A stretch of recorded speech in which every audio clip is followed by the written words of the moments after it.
Hello, everyone. Welcome, welcome. So glad that you could join me here today. My name is Heidi Roth. I'm a registered dietitian and health coach, and so glad that you are all here with us. Just a couple housekeeping things. I've opened up the chat box, so please feel free to use that for any questions. You will not be able to unmute yourself during the webinar, so but happy to answer questions, and it's always nice to kind of have that interaction while I'm talking. And then I'll leave about 5 minutes at the end for some questions as well. So our topic today is nutrition resilience. Kind of a new kind of topic, but it's actually a very pertinent topic and interesting too. So some of the questions that we're going to be answering today or talk about today: what is resiliency, and how does what we eat affect our resiliency? Which foods will contribute to our brain health, energy, mood, and resiliency?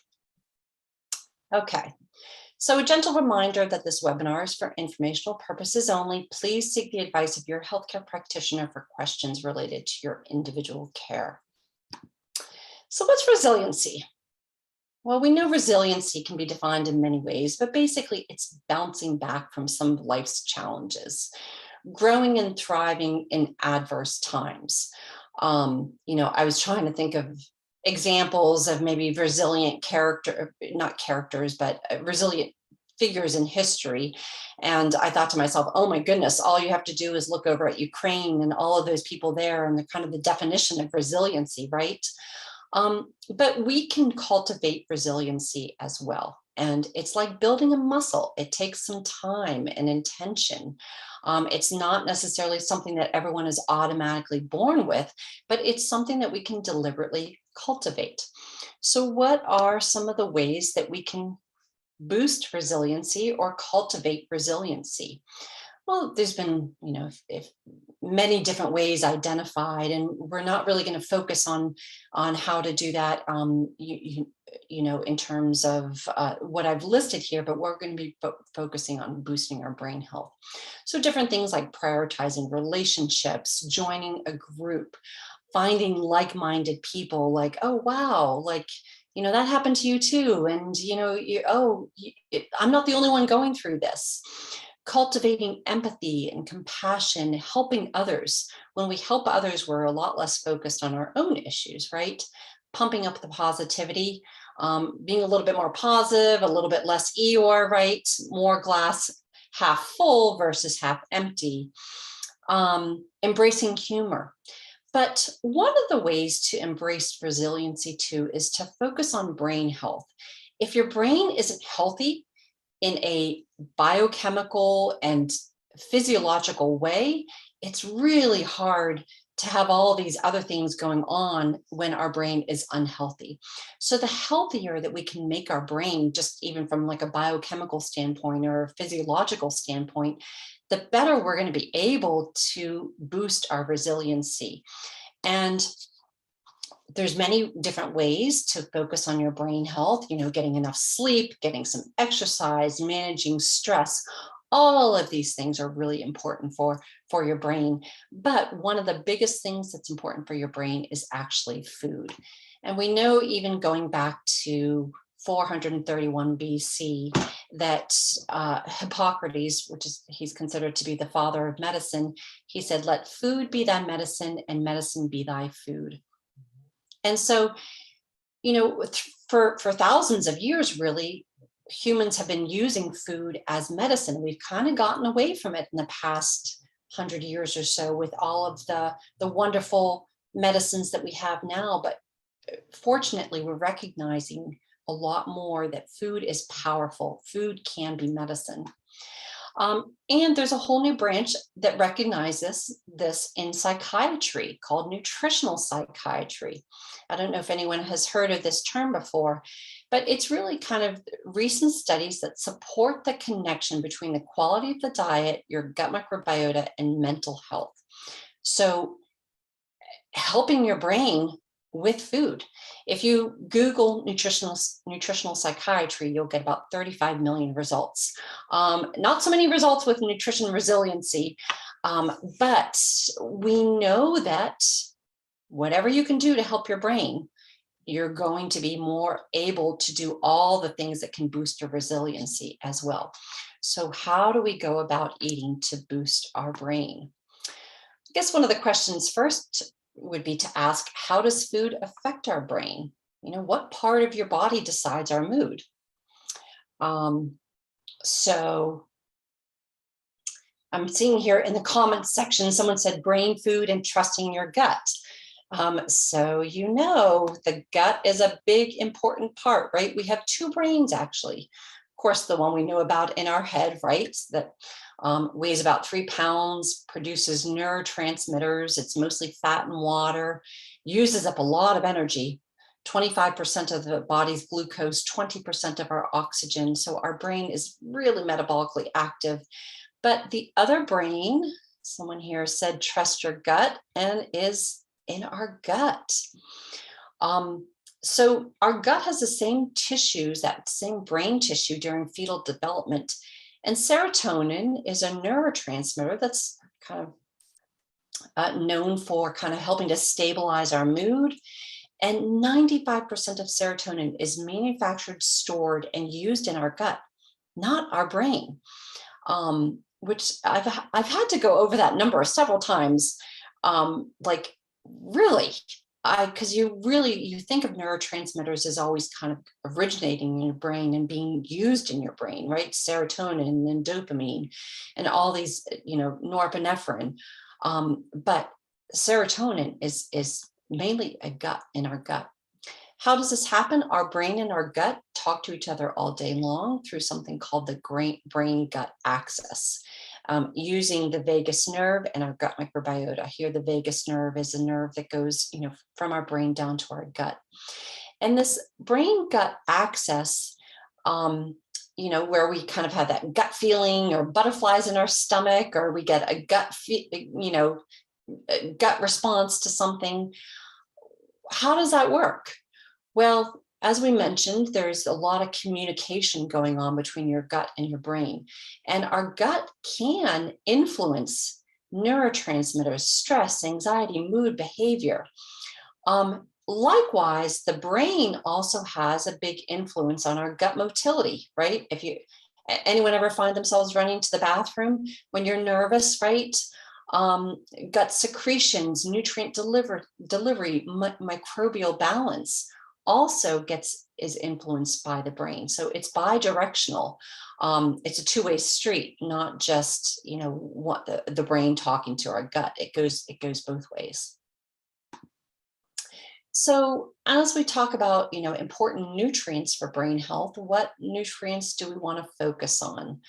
And some of these maybe you're probably familiar with, and I've listed a lot of different nutrients here, but we're going to focus on them for the next 15 minutes or so. So long-chain omega-3 fatty acids, minerals like zinc and magnesium, selenium, iron, potassium, all really important minerals for your brain. The B vitamins, B6, B12, folate, choline. Choline isn't a B vitamin, it's kind of a cousin to a B vitamin, but also really important. Vitamins like vitamin A, vitamin D, vitamin E, all of these different nutrients that you find in food are kind of, a lot of them are kind of the building blocks for some of these neurotransmitters, right? We know that to make some of these neurotransmitters, we need zinc, we need B6, we need folate. So B12. So, it stands to reason that if we have a diet that kind of isn't all that great, we're not going to get a lot of these nutrients. So what are the 5 nutritional strategies to improve on for your brain health? Well, we want to eat some high octane fuel, happy fats, eating the rainbow, fermented foods, and getting spicy. And we're not going to have time for the odd bits today. All right. So number 1 would be to think of your brain as a race car.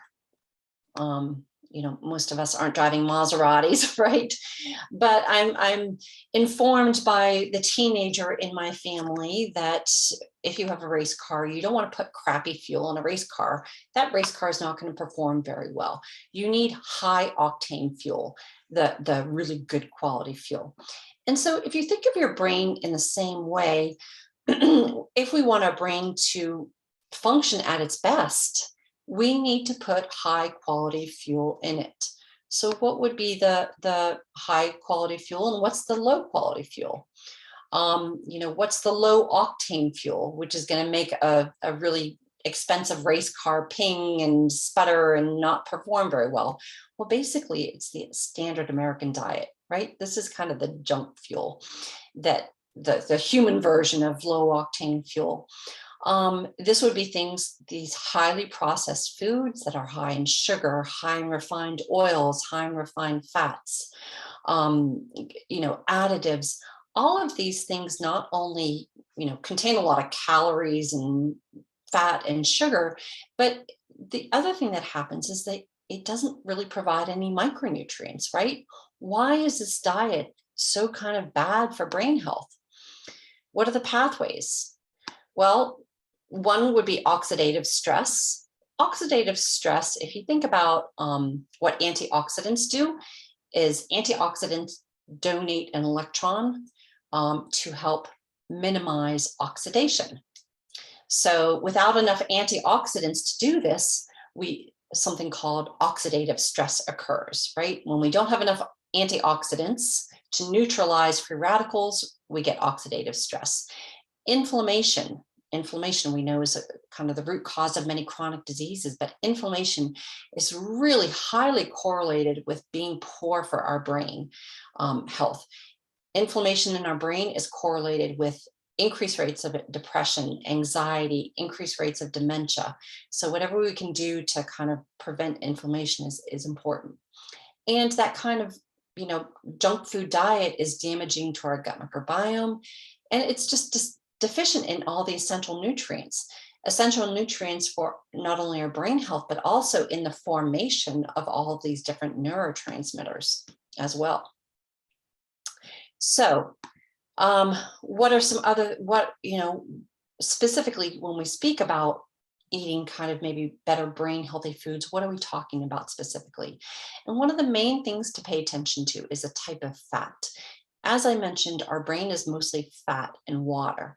And so the type of fat that we eat becomes really, really important because it influences what fats are actually structurally in our cell membranes. One of the important fats is something called omega-3 fatty acids. And what do these are this long chain polyunsaturated fatty acids. What do? They help brain cells communicate with each other. They help our mitochondria perform more effectively. They decrease inflammation. So they're really kind of crucial for brain health. Where do we find these omega-3 fatty acids? Well, most of us kind of know one of the biggest places to find omega-3 fatty acids is in seafood. And so when we're talking about happy fats, we find a lot of these kind of happiness promoting fats in seafood, specifically fatty fish that contain a lot of these omega-3s called EPA and DHA. And these are kind of the biologically active preformed omega-3s that our brain can use. The other benefits of seafood is you get the minerals zinc and selenium and B12. Seafood is really, really high in these minerals and B12 vitamins. So, and all of these are crucial for our brain health. It's interesting, maybe you've heard about your grandmother talk about brain food. I see this one person had mentioned on brain food, and brain food, more than 100 years ago, I kind of did a Google search on it. Even more than 100 years ago, people, even before they knew anything about omega-3s really, and the influence on brain health was discovered, people always referred to seafood as brain food. I remember my grandmother saying, oh, seafood is brain food. And as a kid, maybe I didn't like seafood all that much. So I'm like, oh, I can pass on the seafood. So it is a really great source of brain food. So if someone here says, okay, what if you're allergic to seafood, shellfish, what can you substitute? So there are, excellent question. There are plant-based sources of the omega-3s, and it's called alpha-linolenic acid, and it's a precursor to the EPA and DHA.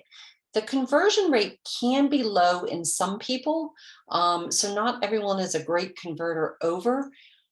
So one of the things that you can do is take an algae supplement, and that's actually where the fish get it from. They get it from eating the algae, and then a small fish eats the algae, and a bigger fish eats that, and so on and so forth down the food chain. So that would be an option too, if you wanted directly to get the DHA. But you can find alpha-linolenic acid in some leafy greens, particularly seeds like flaxseed and chia seeds. Flax seeds you need to grind, just kind of a side note. You will pass them undigested, so they do need to be ground. Chia seeds don't need to be ground. You can just eat them as is. Hemp seeds contain some omega-3 fatty acids. Now, not all nuts contain omega-3 fatty acids. All nuts contain a lot of polyunsaturated fatty acids, which are very helpful for which can be helpful for brain health. But walnuts are really your best bet. You do find a little bit in chestnuts. You do find a little bit in Brazil nuts. Brazil nuts are also extremely high in selenium. So they are also really a kind of an overall good nut. Very high in fat, but do contain some great sources of selenium. You only need 2 Brazil nuts to get 100% of the daily value of selenium. And what does this look like? This looks like a brain, right? So this is kind of nature's way of telling you, eat some walnuts. It's good for your brain, because walnuts do contain a lot of those omega-3 fatty acids. Now, nuts and seeds in general are good sources of all kinds of things, including vitamin E, magnesium, zinc, fiber, phytonutrients. So what kind of ways can you get some extra nuts and seeds? I like to sometimes make these little energy bites with flax seeds, peanut butter, a little bit of dark chocolate chips. I make chia seed pudding. I mix it with a plant-based milk. If you've ever made chia seed pudding, it's very easy to make, and it's basically 4 parts plant-based milk to 1 part chia seeds. I personally like soy milk because it's highest in protein, and then you can add in, a little bit of cocoa powder if you want, maybe a little bit of peanut butter, some chopped fruit, and that's kind of a nice way to get chia seeds. Or sometimes, my 2 o'clock snack, sometimes I'll mix some Brazil nuts and goji berries and dark chocolate chips.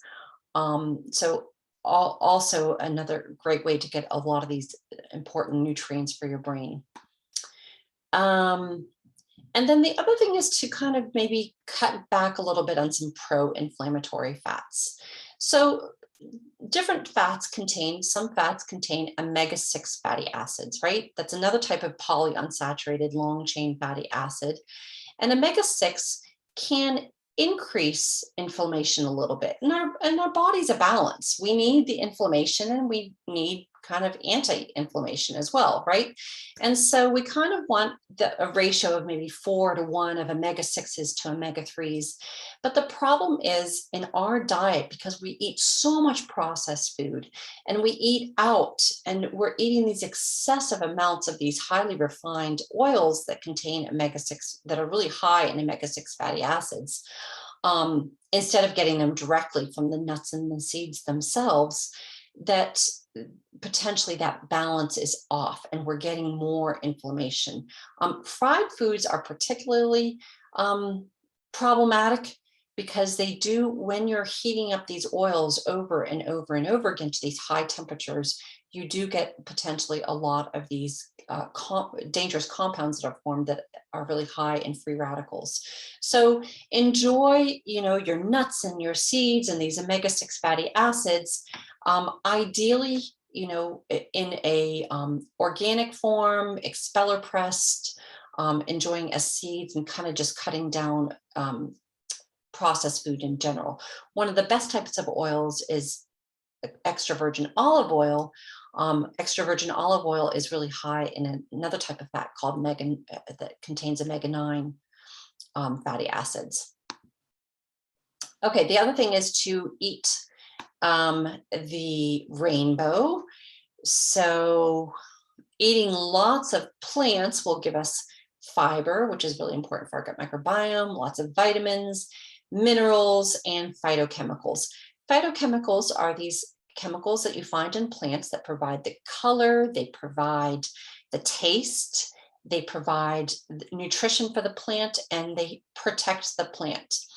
When we talk about food as medicine, right here you go. All of these different colors are different types of, medicine, if we want to consider it that way. If we were to take an all-natural banana and do a chemical analysis of it, here's what we would find. But guess what? All of these phytochemicals are phytochemicals that your body recognizes and says, okay, great, here's our medicine.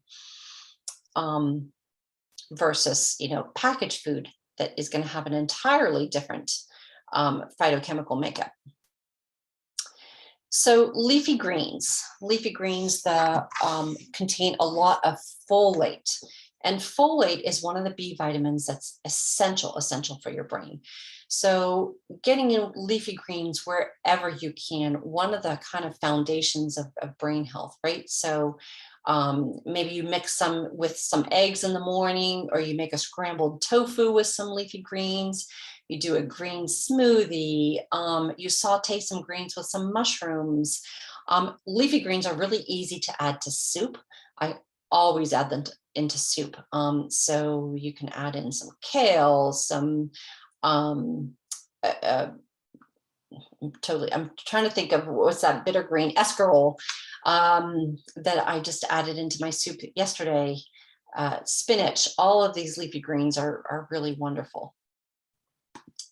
And then, of course, adding in some fermented foods.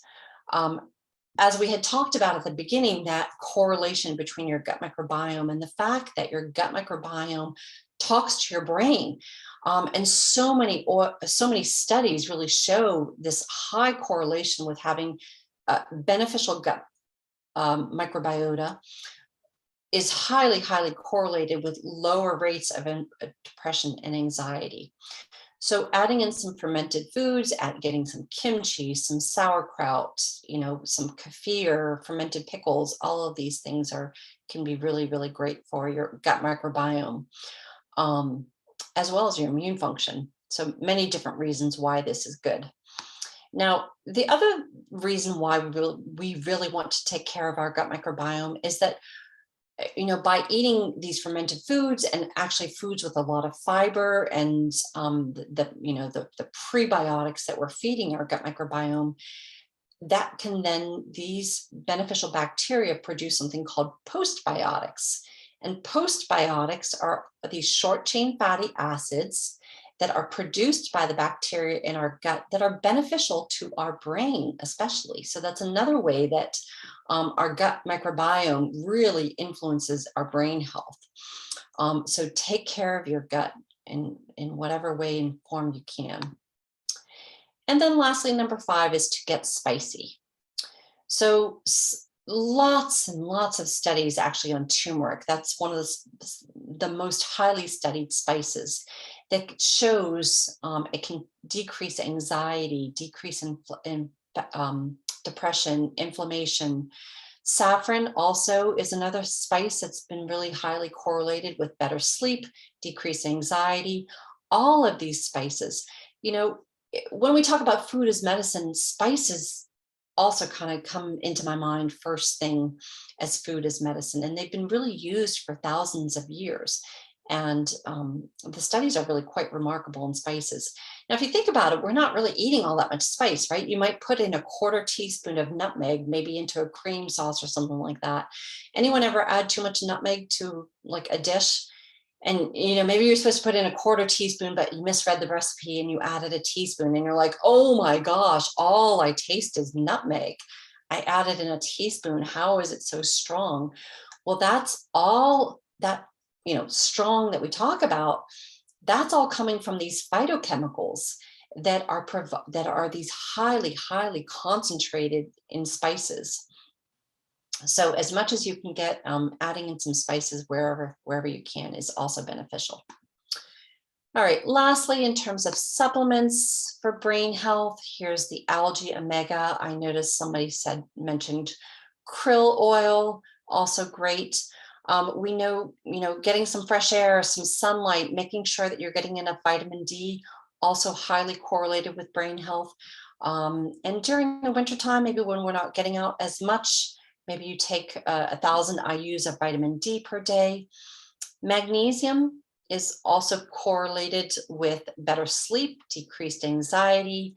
So if you feel like maybe your diet is not super stellar and you're not getting any great sources of it, you can consider supplements as well. But we always say food first. All right. And lastly, of course, taking care of yourself, right? How do you increase your resiliency overall? You increase your brain health. You take care of yourself, maybe meditation, practicing mindfulness, getting enough sleep, exercise, positive attitude. All of these things are really important as well. So we have a couple minutes for questions, and I'll open it up to some questions. I'm seeing here, let's see, somebody mentioned soak chia seeds for at least half an hour, so they're more jello-like. Bigelow makes a green tea with turmeric. It's amazing. That's interesting. Somebody here mentioned green tea. Green tea is kind of one of these nutritional superstars as well. I do a longer version of this talk that's longer than half an hour, and green tea is one of the teas that I highlight. It contains a lot of really important plant chemicals called polyphenols, and that green tea is also correlated with boosting your immune function. A lot of benefits of green tea, helping to, I should say, modulate your immune function. But green tea also contains some compounds that help to kind of calm you down while still not making you sleepy, right? So something also to consider. So any questions in the last minute or two that we have? Thank you all for contributing. It was nice to see your comments there. And oh goodness, okay, someone is asking, what about coconut oil? Really interesting, and I think a lot more research needs to be done. We know coconut oil is really high in saturated fat, which some studies correlate as not being the best for our brain. But coconut oil is also high in medium chain triglycerides, which can be beneficial for brain health. So I would say the jury is still out on coconut oil. It is a very stable oil. So in terms of using it for high heat cooking, if I'm going to make a stir fry high heat, I will use coconut oil because it's so stable. I wouldn't start supplementing your diet with coconut oil, but certainly to use some here and there for cooking, I think is a great thing to do. So thank you all so much for your kind words, and I'm so glad that you all could join me here today. So I will not see any other questions. Oh, one quick question. Can you explain DHA again? The best way to get it is opposed to seeds.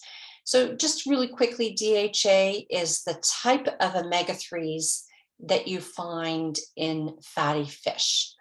You also find it in algae oil and krill oil, for that matter. DHA is the preferred type of omega-3 that our brain uses. And so the more kind of fatty fish that you can eat, the better it's going to be. So things like salmon, herring, mackerel, sardines, salmon. One of my favorite snacks is just opening up a can of sardines. And sometimes if I'm looking for a quick and easy lunch, I just want a bunch of nutrition, super quick, I will literally open up a can of sardines, dump it in a bowl, and that's my lunch. I don't know if we have any other sardine lovers out there that do the same thing, but you know, when talk about like a lunch with a lot of bang for your buck, that's a great one. So, all right, everyone. Thank you so much. And we will see you next time. Bye-bye.